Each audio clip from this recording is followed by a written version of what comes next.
So it's just like a normal day here in Baguio. And kami ng friends ko, best friends ko, naglalakad kami sa may session road and may narinig kami magandang boses na kumakanta sa session. So lumapit kami doon, napakaraming tao, siguro 100 na yung tao doon.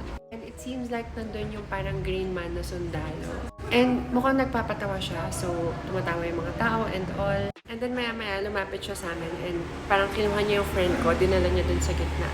Sinasayaw niya and all. Pero medyo naka-feel na ako ng red flag nung ilang beses niya na kinukuha yung friend ko sa gitna. Tapos parang hinahawakan niya sa kamay, hinahawakan niya sa braso. At tinutukan niya ng water gun sa ulo, which is, I think it's not okay. So naisip ko siguro baka ganun lang talaga siya magpatawa and all. Pero maya-maya lumapit ulit siya sa amin habang nagper-perform siya while entertaining the people. Ipapakita ko na lang sa inyo yung picture namin para may reference kayo. Pero what he did was, tinuro niya isang friend ko na medyo payat and then he did like something like this. Una, tinuro niya si Racine and then ginawa niya to and then ako, ayun yung ginawa niya. And then si Joanna, he did that.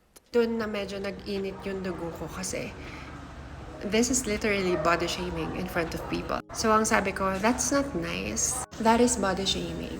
Then he answered to me, no, it's not. And then sinagot ko siya, no, that is body shaming. And napansin ko kasi na may mga nag-video sa akin sa likod. So humarap ako sa kanila.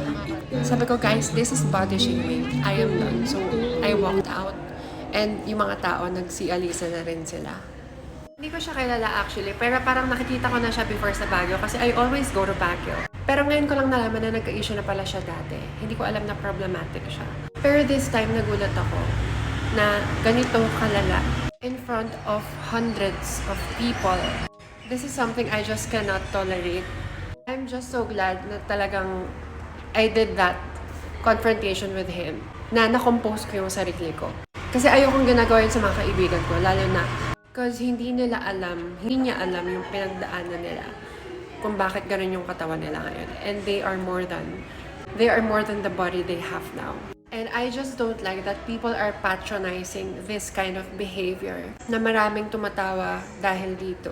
Kailanman ang body shaming will never be okay. Ulitin ko, ang body shaming ay kailanman hindi tama. Sa lahat ng mga medyo payat na tao or chubby na tao or overweight, wag niyong hahayaan na gawin sa inyo to. Wag kayong tatawa kapag ginawa to sa inyo. Because once you laugh with them, they will think that it's okay, that you tolerate it. Again, uulitin ko, body shaming is not okay. I will never forgive Greenman for what he did to my friends. Especially he did this in front of hundreds of people in Baguio Session Road. Lesson here, if you want to entertain people, maraming paraan.